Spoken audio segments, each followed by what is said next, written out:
I was born here in Israel. Because my mother was Moroccan and my dad was Scottish, we ended up moving to England. That's where my mum wanted us to really focus in on what it meant to be Jewish. For her, meant loving the state of Israel. It meant celebrating the Sabbath from time to time, traditional Judaism. As I got older, I began to question whether that traditional Judaism actually made sense, to go off and find books for myself. Now, most people have asked me, okay, so why didn't you just go straight to the Bible, to the Tanakh, to the Old Testament? And the reality is that I'd kind of seen so much. My mom and dad made us watch so much. And at Passover, she made us watch the Ten Commandments, that old 3.5-hour movie. And because I'd watched that, I thought to myself, well, why read the book if I've already seen the movie? Forget that.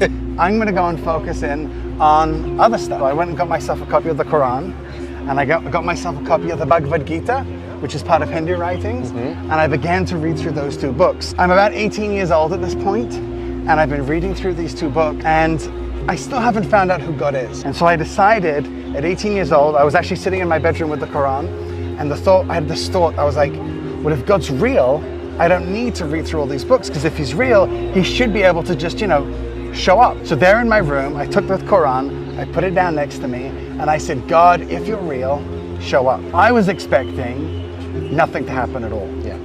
But at the end of my bed appears to me the face of Jesus. So I see this face, and inside myself I think, oh my goodness, that's Jesus. I start freaking out. I think this couldn't possibly be real. You weren't looking for him? No. You weren't being told about him? No. That you could maybe see him? Nope. But you knew it was him? I knew it was him. And I was just like, how can this possibly be true? Wow. How can this be real?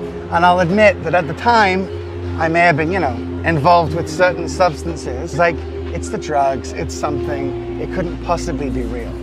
So I decided that it's all rubbish. I've just hallucinated something. And so I put it away, and I decided to never tell anyone about it. Now I leave England at that point, when I finish high school, and I move to Israel. So I go to learn modern Hebrew, and there in my classroom is the most beautiful girl, Adele, my wife. I met her at my Hebrew class. As we were falling in love, we start talking about God as well, because she comes from a family that was very New Age talking. And eventually we get to the point where we realize all we do is talk. Okay. But we never actually change anything. Let's do something with our faith in God. And being Jewish and living here in Israel, we decide, let's try Judaism. We kind of have to discover it as we go. So we do Shabbat, we try kosher, we try festivals, and then I realized you don't go to synagogue once a week, you go to synagogue 3 times a day. So I start going to synagogue, and eventually we become religious, so religious that living in the beautiful city of Tel Aviv becomes a little too much for us, and we move to Jerusalem. That's when I end up going to the army. In the army, I serve in the head rabbinical corps. So like the chaplains in America or in other places, Israel has rabbis, and so we have a rabbinical corps. We go home one day, and Adele has invited this lady, her name's Judy, to come round for tea. So I'm sitting there with Judy.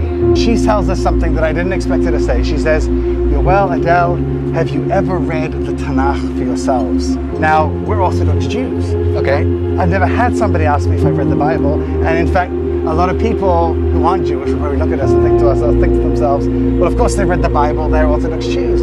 But the reality is we've never had. We've never just sat down and read through the Bible for ourselves. So we took on the challenge and decided to have a race. Right?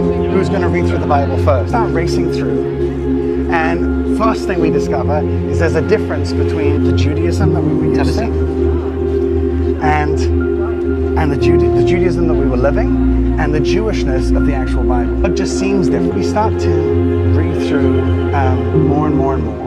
And eventually I get to, drum roll, Isaiah 53. Now, for me, that chapter was just sort of like, it was just annoying. Like I'd read through a lot of stuff. I'd read through a lot of Isaiah, didn't understand anything, but that chapter bothered me. So I went off to Judy to get an explanation. Now Judy is actually a Jewish believer in Jesus, but had never told me of her You didn't know it?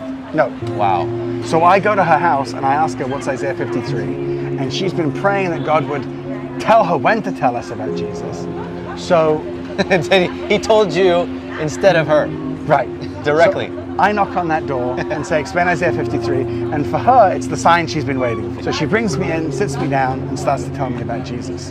Now I'm sitting there going, oy vey, I can't possibly believe this. Yeah. Because while my connection to Judaism has changed, my connection to my identity hasn't. Right. And Jesus and Jewish, no. Right. But as she's speaking, I realize, I ask myself, why am I saying no? Because I've read through the Quran, I've read through the Gita, I've lived an Orthodox life, I lived a secular life. Like, why am I saying no specifically to this? So there in that room, a little frustrated and fighting with myself, I turned to God and I said, okay, I'm sick and tired of this.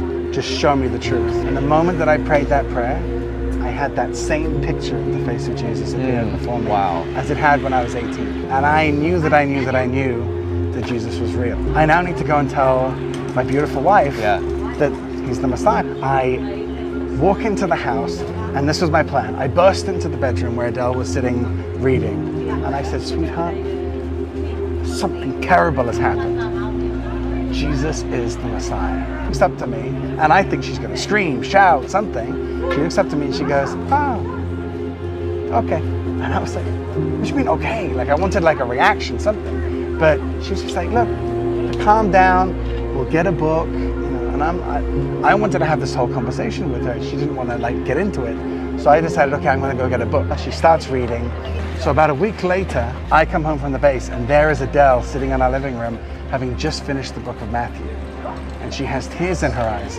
So I go in and I say, sweetheart, what's wrong? Why are you crying, right? She's in tears. And she looks up to me and says something that I'll never forget. She said, he was such a good man. Why has no one ever told us this story before? So I realized that there we were in Jerusalem where Jesus walked and talked and lived and died and rose from. We lived there and no one had heard the story. At that moment, I kind of freaked out and I realized I've got to tell people. That's right. Because, and this is the key, it's not a philosophy. Yeah. It's not just a cool thing to be part of. Jesus is actually real, and that actually makes a difference to everything.